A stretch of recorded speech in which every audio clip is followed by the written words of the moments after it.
ചേച്ചി ഉറങ്ങിയോ? ഇല്ല, അച്ഛനും അമ്മയും ഉറങ്ങിയോ നോക്ക്.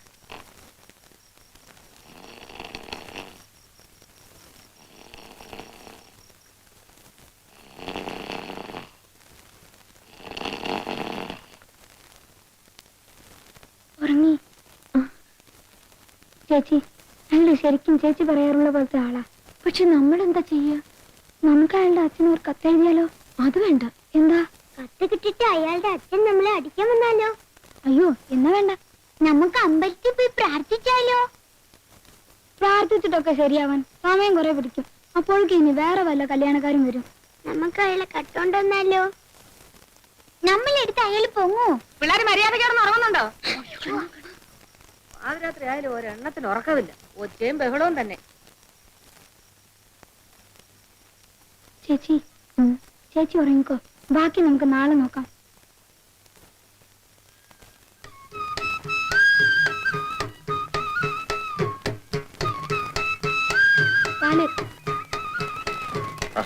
എല്ലാരും മുണ്ടൊക്കെ എടുത്ത് വലിയ സ്റ്റൈലിലാണല്ലോ.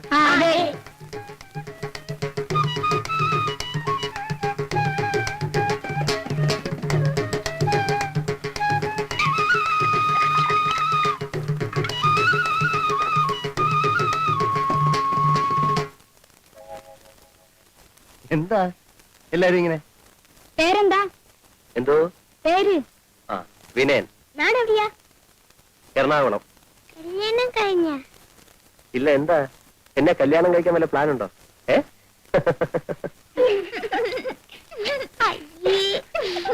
വീട് വലിയ വീടാണോ? അതെ. വീട്ടിൽ ആരൊക്കെയുണ്ട്? അച്ഛൻ, അമ്മ, അനിയൻ, പിന്നെ ഒരു അനിയത്തി. കാറുണ്ടോ?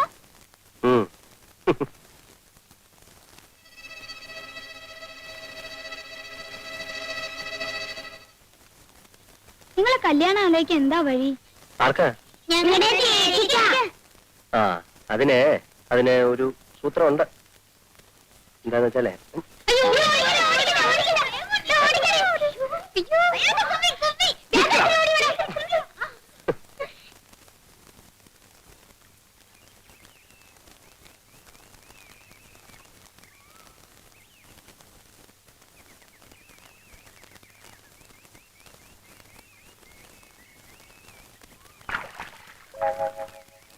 കുട്ടിപ്പട്ടാളം കൂടെ വന്നില്ലേ?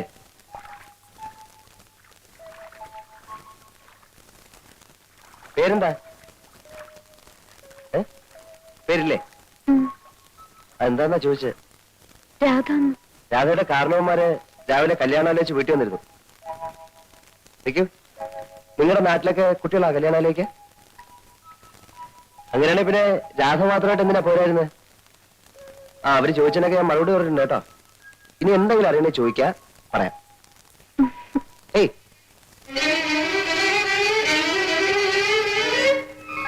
കൊള്ളാം, നല്ല പെൺകുട്ടി. കല്യാണം കഴിക്കുന്നെങ്കിൽ ഇതുപോലൊരു പെണ്ണെ കഴിക്കും. പരിഷ്കാരത്തിന്റെ ചായം പൊള്ളാത്തും.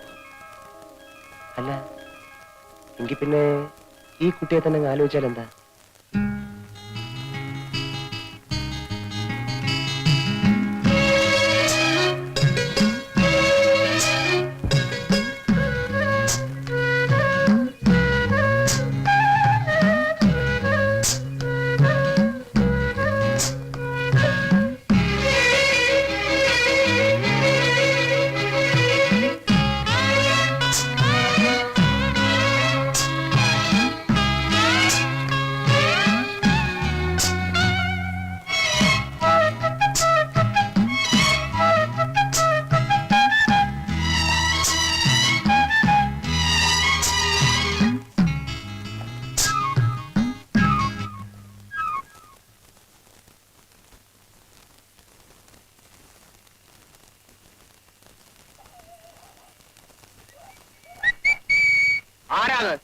പട്ടി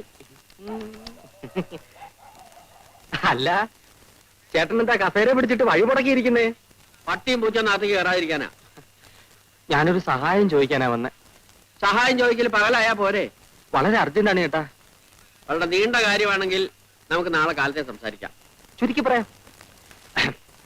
എന്റെ അമ്മ മരിക്കുന്ന കാലത്ത് എനിക്ക് 12 വയസ്സായിരുന്നു.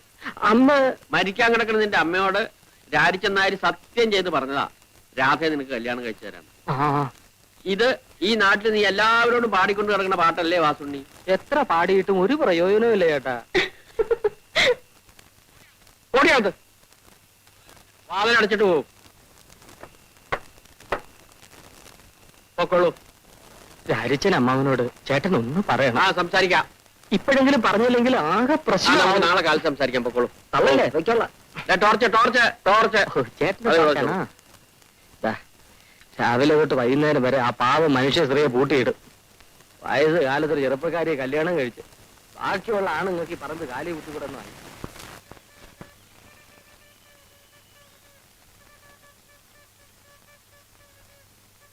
പാല്. നിങ്ങൾ തനിച്ചേ ഉള്ള അതെ, ചേച്ചി എന്തി? ചേച്ചി വീട്ടിലുണ്ട്. എന്താ വരാത്ത? ചേച്ചിക്ക് നാണം. നാണോ? എന്തിനാ? എന്തിനാന്നും ഞങ്ങൾക്ക് അറിയില്ല. എന്നാലേ ചേച്ചിയോട് ഇങ്ങോട്ട് വരാൻ പറയോ? പറഞ്ഞാലും ചേച്ചി വരില്ല. അതെന്താ? നാണം.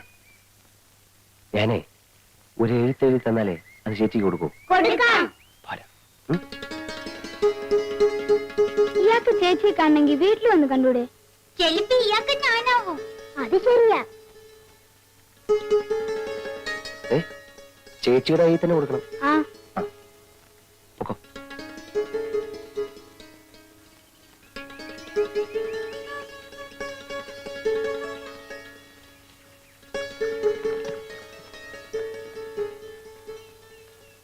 പ്രിയപ്പെട്ട രാധേ. പ്രിയപ്പെട്ട രാധേന്ന് വളരെ അത്യാവശ്യമായി ഒന്ന് കാണണം, വരുമോ എന്ന് ഞാൻ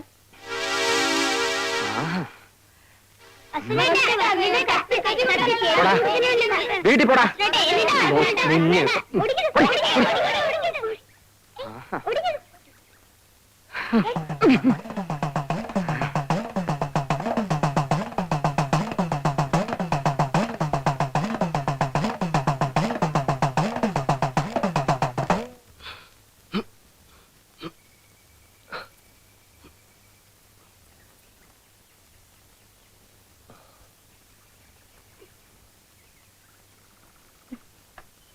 ചേച്ചി, അയാള് ചേച്ചിക്ക് ഒരു കത്ത് എഴുതുന്നു.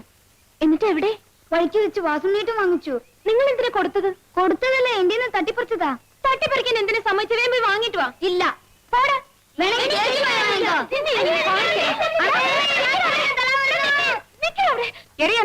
തലാര ഓടിക്കുന്നത് ഞാൻ ഇപ്പൊ പറയും. എന്താടാ? ഒന്നുമില്ലമ്മേ, ഞങ്ങള് വെറുതെ കളിച്ചതാ. കളിച്ചതല്ലമ്മേ, സുവേട്ടനെ തല്ല ഓടിച്ചതാ. എന്താ കാര്യം ഒന്ന് പറയടി. അമ്മേ, ഞാൻ പറയാം.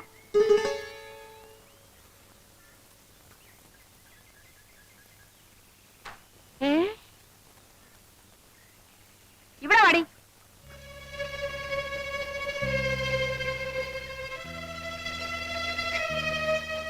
എന്റെ പൊന്നു മോളെ, ഇപ്പോഴെങ്കിലും നിനക്കൊരാളെ ഇഷ്ടമായല്ലോ. വാ മോളെ.